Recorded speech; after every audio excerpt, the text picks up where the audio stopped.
Eu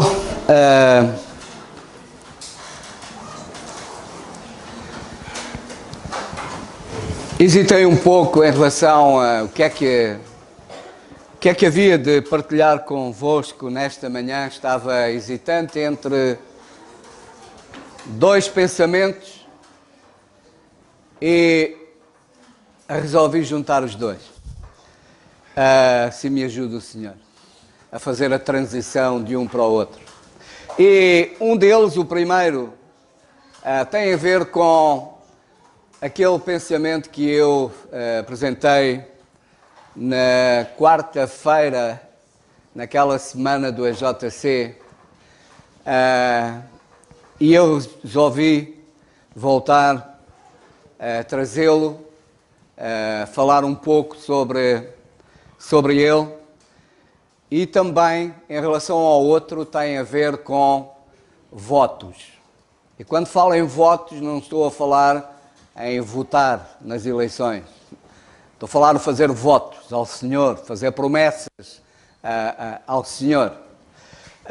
Em relação ao primeiro, na altura eu falei, baseado os últimos versículos de Colossenses, do capítulo 1 de Colossenses, que nos diz que devemos apresentar todo o homem perfeito em Cristo. E de facto, todo o homem em Cristo é perfeito. O homem de facto é perfeito porque está em Cristo Jesus. E isso porque Ele é perfeito. E por isso tudo aquilo que o homem tem no Senhor Jesus Cristo é perfeito. É no Senhor Jesus Cristo que o homem encontra uma salvação perfeita. Uma salvação única. É de facto no Senhor Jesus Cristo que o homem encontra uma salvação completa. Porque foi o Senhor Jesus Cristo que pagou o preço. O preço pela salvação do homem. Pagou o preço pelos pecados do homem ali na cruz do Calvário. Ali na cruz do Calvário o Senhor Jesus derramou o seu sangue. Sangue que nos lava e purifica de todo o pecado. E todo aquele que está em Cristo está lavado neste sangue precioso. E agora, quando Deus olha para mim, e eu espero que quando Ele olha para cada um de vós que aí está, Ele não vê as minhas imperfeições, mas Ele vê a perfeição do Senhor Jesus Cristo. Ele vê o sangue que o seu Filho derramou na cruz do Calvário, por amor de cada um de nós. Portanto, todo homem de facto é perfeito, está perfeito em Cristo Jesus, porque Ele é perfeito. Porque Ele, diz a palavra de Deus, nunca pecou. Nem nunca na sua boca foi achado engano. Ele sim é perfeito. E o que obtemos nele é de facto a sua perfeição. Mas para além de facto o Senhor nos quer dar a perfeição, uma salvação perfeita, uma relação perfeita com Deus. Hoje, cada um de nós que está em Cristo Jesus pode e tem a liberdade de poder entrar à presença de Deus. E tem esta certeza, como cantámos há pouco, da alegria. Tem a maior alegria que alguém pode ter e que jamais alguém poderá encontrar neste mundo, que é a alegria da salvação. Uma alegria que ninguém nos pode roubar. Ao longo da história, muitos foram e são ainda hoje, e os irmãos que pagam com a sua própria vida, roubam-lhes a sua vida, mas jamais alguém nos pode roubar a salvação. Ninguém. Jamais alguém nos pode roubar esta certeza de que quando partir, eu vou estar com o Senhor para sempre. Essa é a minha certeza. E eu espero que seja a certeza de cada um de vós que aí está. Mas para ter essa certeza, só há uma condição: estar em Cristo Jesus. Se não estiveres em Cristo, se não reconheceres o Senhor Jesus Cristo como teu Salvador, se não reconheceres que Ele na cruz morreu por ti, pelos teus pecados, então jamais irás sentir esse gozo, essa alegria da salvação. Porque a tua eternidade não será de gozo, mas será de sofrimento. E será um sofrimento eterno. Por isso, que de facto cada um de nós que aqui está, para além de estar aqui, possa estar em Cristo Jesus. Para além disso, o Senhor também, além de nos dar a perfeição, perfeito, uma perfeição completa, uma salvação completa, Ele também nos quer dar a vida, a possibilidade e a oportunidade de vivermos a vida perfeita do Senhor Jesus Cristo. Revelarmos a vida perfeita do Senhor Jesus Cristo. Para além de obtermos e termos uma salvação perfeita, também temos o privilégio de ainda neste mundo e aqui neste mundo revelarmos a vida perfeita do Senhor Jesus Cristo.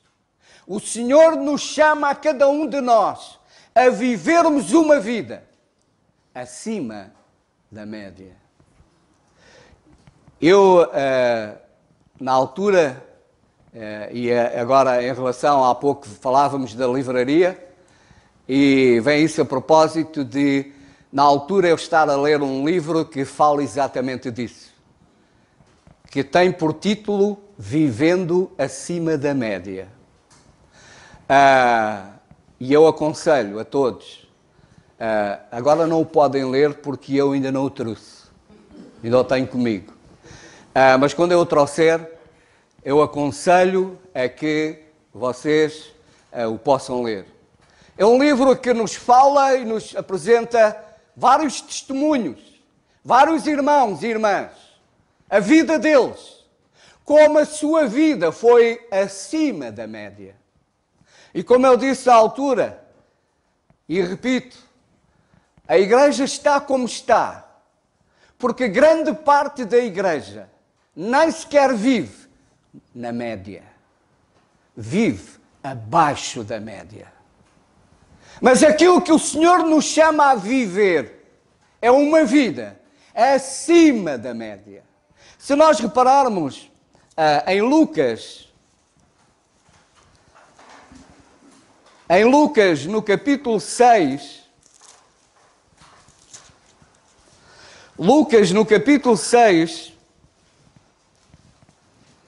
este capítulo fala-nos de várias coisas.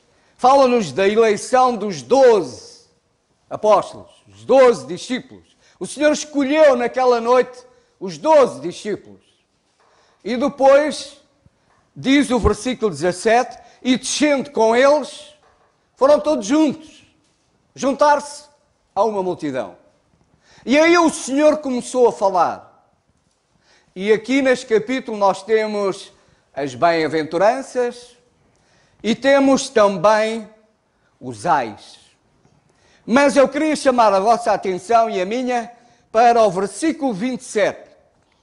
Quando o Senhor, virando-se para os seus, para os discípulos e para os que estavam, diz: mas a vós que ouvis digo, amai os vossos inimigos, fazei bem aos que vos aborrecem, bendizei os que vos maldizem, orai pelos que vos caluniam. Irmãos, alguma coisa destas é fácil? Nenhuma coisa destas é fácil. O Senhor não nos convida a viver vidas fáceis. Qualquer coisa desta é contrária à nossa natureza. É contrário àquilo que nós assistimos na nossa sociedade. Amar os inimigos. Não. Orar pelos inimigos, orar por aqueles que nos caluniam, por aqueles que nos maltratam. É isso que o Senhor quer que os seus façam.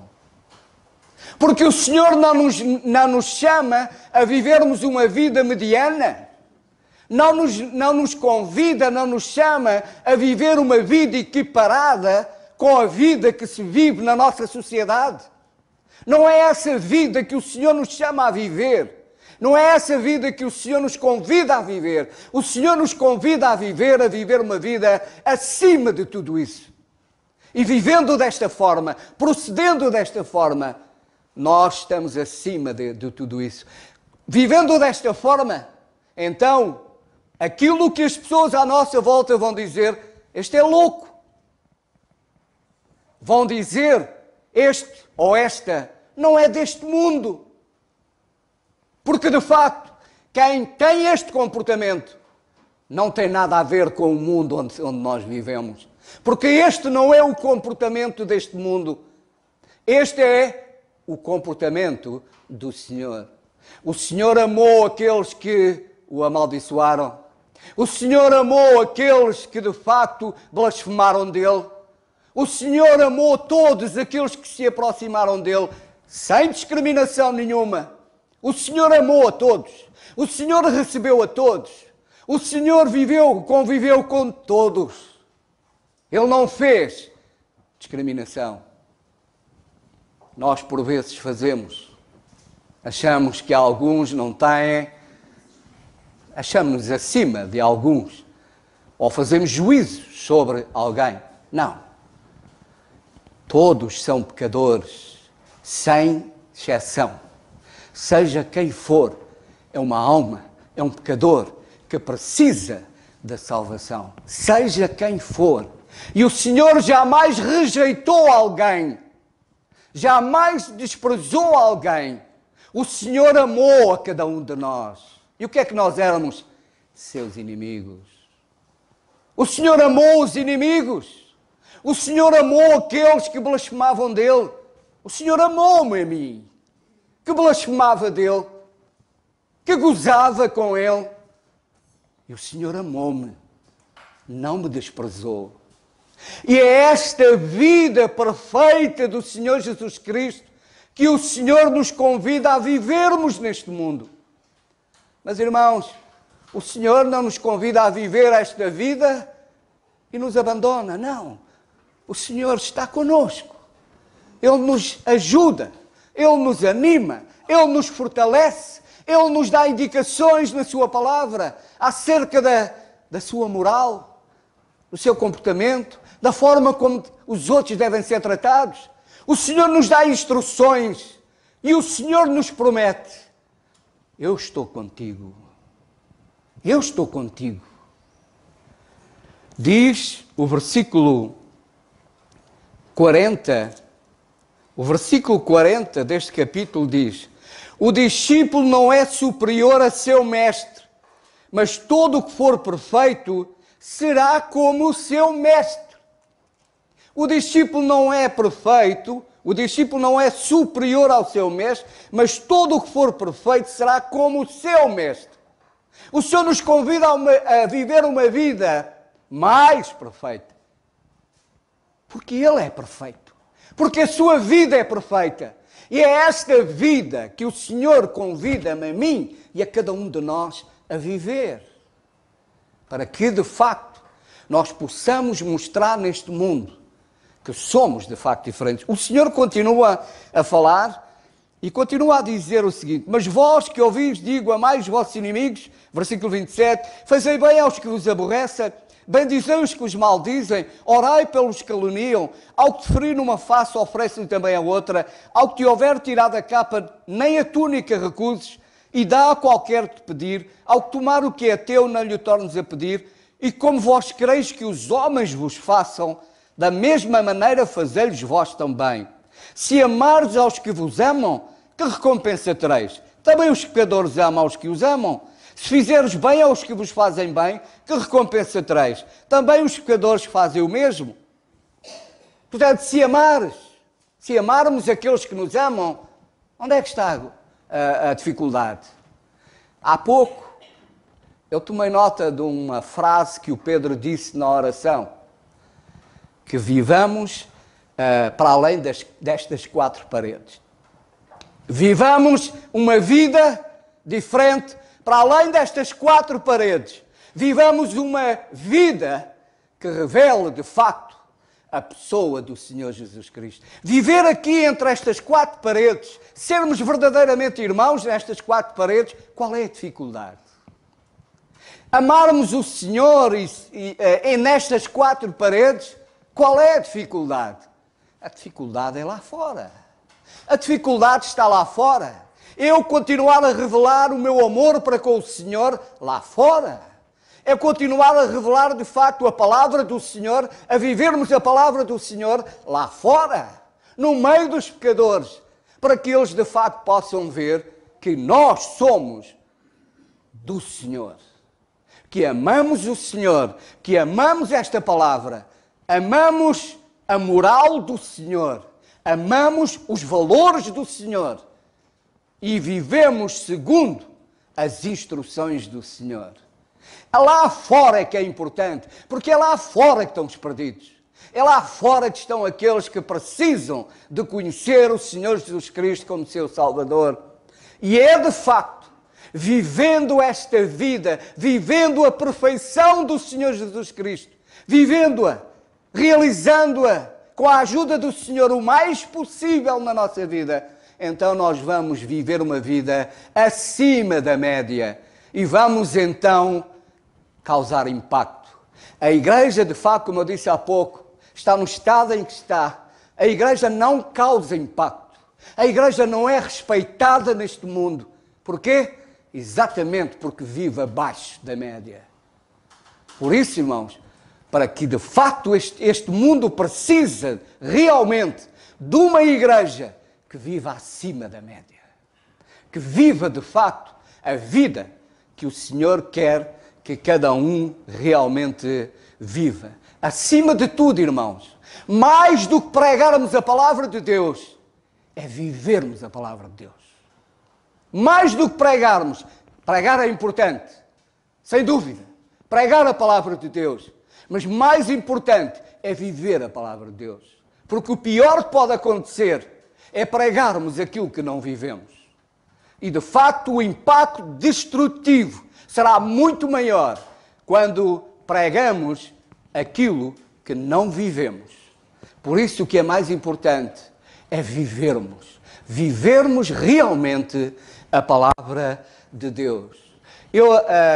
Aquele exemplo no livro que eu estava a falar, há um exemplo de um irmão que, a determinada altura, ele resolveu ir como missionário para, salvo erro, para a Índia. E chegou lá e começou a pregar o Evangelho, mas ninguém o quis ouvir. Ninguém o ouvia. Desprezavam-no, maltratavam-no.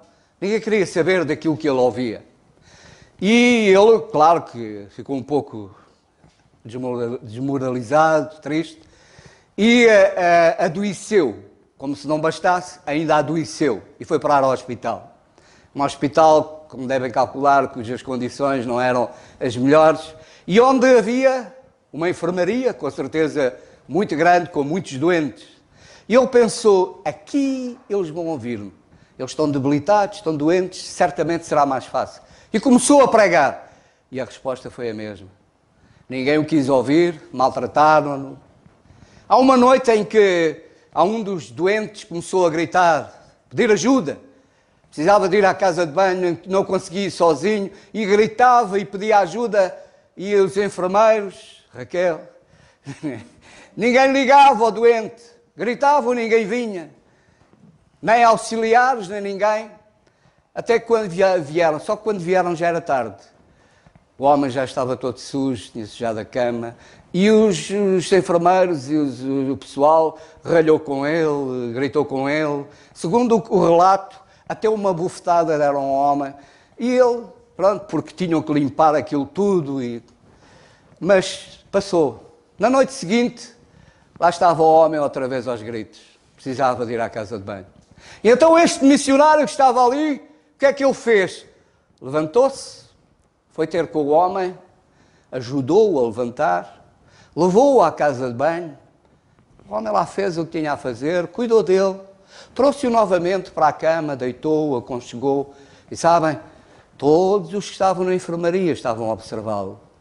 A partir dali, ele não precisou de dizer mais nada. Todos os doentes foram ter com ele. Toda a gente ia ter com ele. E ele então pregava a Jesus. Porquê? Porque ele pregou primeiro com a sua vida, com os seus atos, com as suas atitudes. Ele pregou primeiro com a sua vida. E depois então eles ouviram as suas palavras. Portanto, aquilo que o Senhor nos exorta, acima de tudo, é a vivermos. E a vivermos uma vida acima da média. E é isto, irmãos, que este mundo precisa. É de uma igreja que viva acima da média.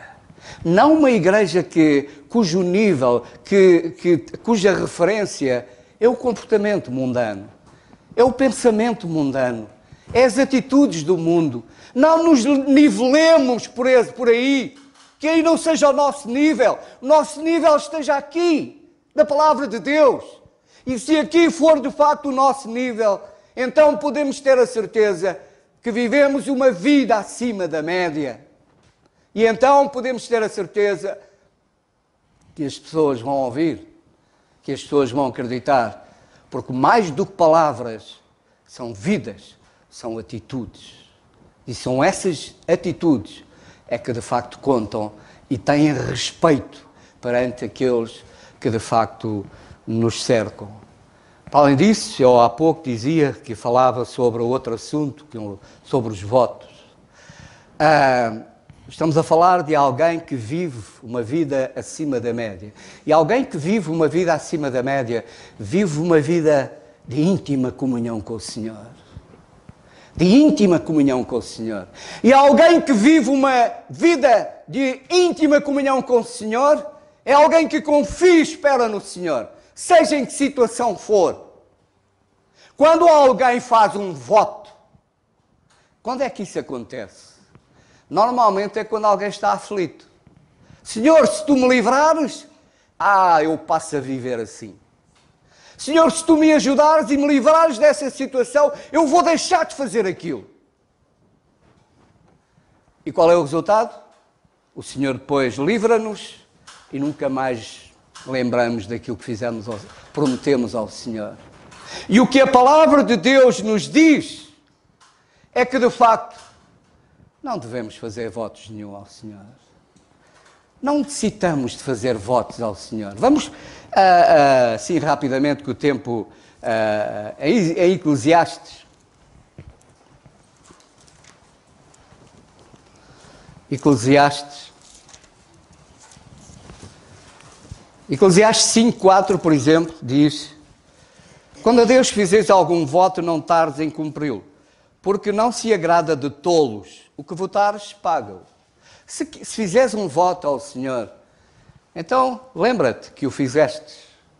Mas sabem, normalmente as pessoas quando eu faço um voto ao Senhor, eu digo: Senhor, se tu me livrares, eu vou deixar de fazer isto.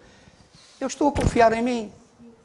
Eu estou a dizer: Senhor, eu vou abandonar esta situação que acontece na minha vida e que eu sei que tu não concordas, mas eu não consigo deixar. Mas se tu me livrares, eu vou deixar. Isto é correto? Claro que não. Porque em mim não há forças para conseguir nada. Se não for o Senhor comigo, por mim, eu deixar de fazer alguma coisa, não, em mim não há forças. Se não for o Senhor a transformar a minha vida, não sou eu que eu vou fazer por mim, porque em mim não há forças por isso.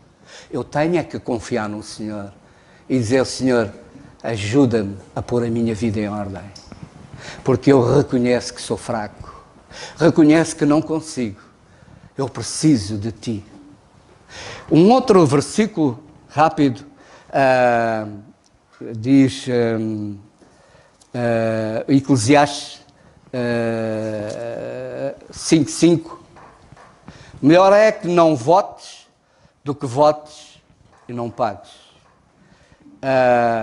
Mas há ainda um outro, Eclesiastes 5.2. Em Eclesiastes 5.2, o grande sábio Salomão diz-nos assim: não te precipites com a tua boca, nem o teu coração se apresse a pronunciar palavra alguma diante de Deus, porque Deus está nos céus e tu estás sobre a terra, pelo que sejam poucas as tuas palavras.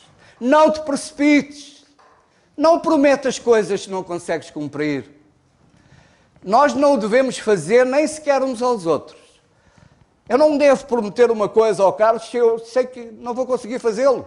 Eu vou faltar um compromisso com ele. Isso não deve acontecer. Devemos ter bem, não nos devemos precipitar e devemos ter cuidado nas coisas que dizemos, nos compromissos que assumimos, pensarmos e vermos se conseguimos realizá-los ou não.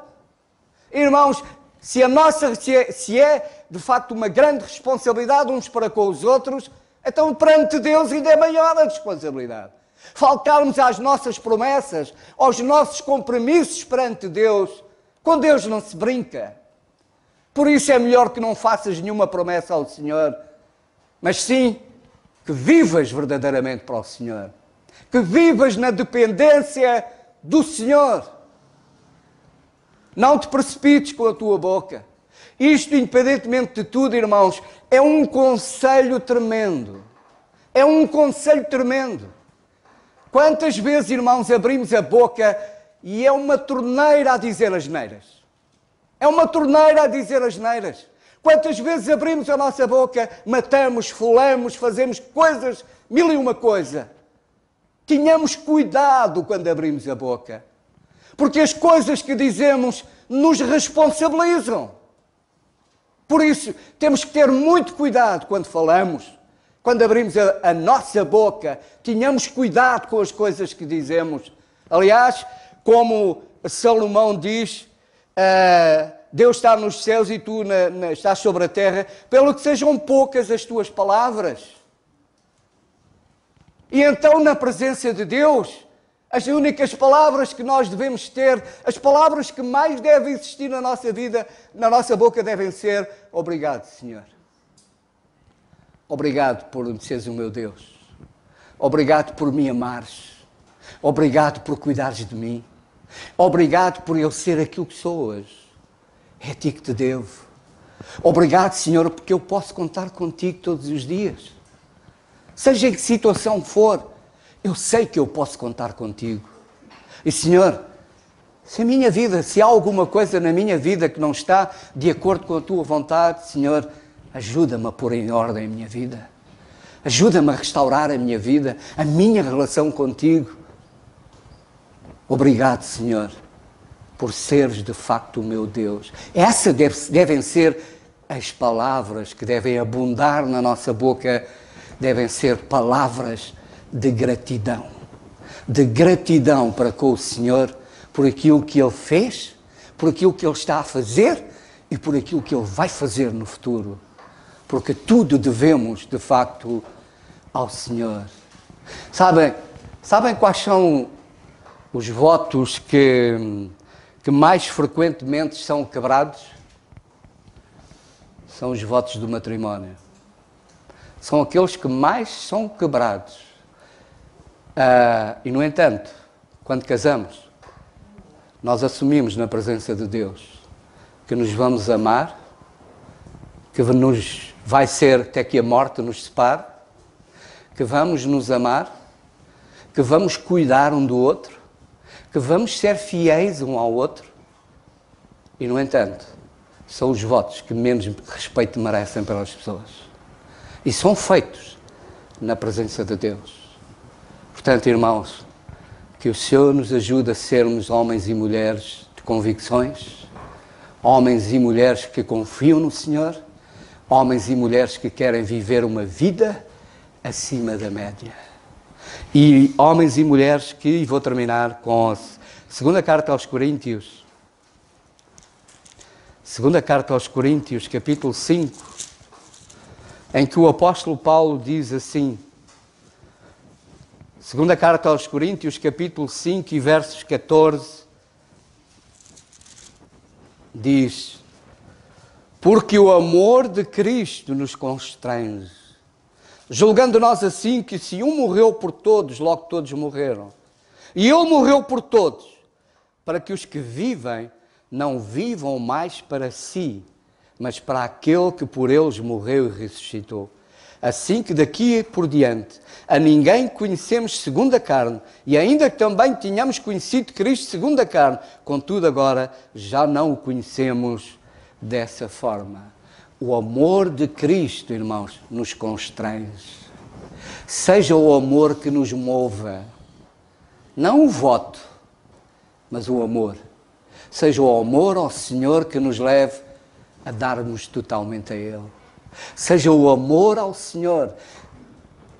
Quando olhamos para o amor que o Senhor teve para conosco, qual é o nosso sentimento?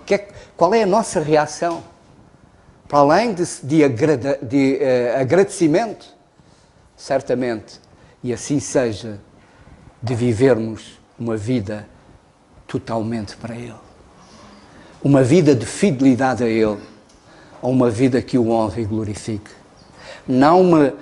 Que a nossa relação com o Senhor não seja uma relação de interesseira, mas seja uma relação de verdadeiro amor. Que de facto o amor ao Senhor nos constranja e o amor do Senhor nos constranja a darmos-nos e a darmos tudo a Ele, para a sua glória. Amém.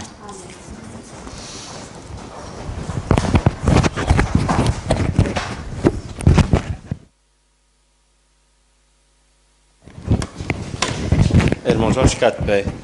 Foi bom mais uma vez ouvirmos a palavra do nosso Deus. E é de facto maravilhoso quando nós percebemos que aquilo que o Senhor tem para nos dizer. Ele disse há 2000 anos atrás, e a mensagem é atual. De facto não é avaria nenhuma eu amar o meu filho ou amar a minha esposa, mas sim algo loucura para o mundo é eu amar alguém que não me ama, alguém que me deseja mal. Isso para o mundo é uma loucura, mas aí é que está a tarefa e a batalha difícil do dia a dia. Que o Senhor nos ajude mais uma vez, e foi muito bom a palavra do nosso Deus. Vamos terminar com a oração. Senhor nosso bendito e amado Pai, mais uma vez nós te agradecemos pela tua palavra, te agradecemos de facto porque não há nada melhor do que nós nos podermos deleitar nas tuas palavras, Senhor, podermos meditar nelas, Senhor. Mas a prova difícil é pôr em prática. Como ouvimos naquele exemplo, Senhor, as palavras criaram moça quando, de uma maneira prática, como o Senhor Jesus Cristo fez, Senhor, que Ele deu a sua vida, quando Ele não tinha nem sequer um lugar para Ele pôr a cabeça e inclinar a sua cabeça. Ele priorizava o tempo que passava com as pessoas, com as almas perdidas, com aquelas almas que necessitavam de ajuda, Senhor. Que Tu nos ajudes e que esse seja o nosso propósito diário, Pai. Negar-nos a nós próprios por amor aos outros. Mais uma vez te agradecemos pela Tua mensagem, Senhor. Continua a cuidar do Teu servo, da sua família. E obrigado mais uma vez pelo Zé, Senhor. Muito temos de aprender uns com os outros, Senhor, e Tu nos dás lições tremendas. No nome do Teu Filho, nós Te damos graças e Te pedimos que nos conduzas, Senhor, a cada um de nós, para onde quer que possamos nos dirigir, que sejas Tu a conduzir, Senhor, e a cuidar, Pai. No nome do Teu Filho, nosso Senhor Jesus Cristo. Amém. Irmãos, o culto está terminado. Vamos...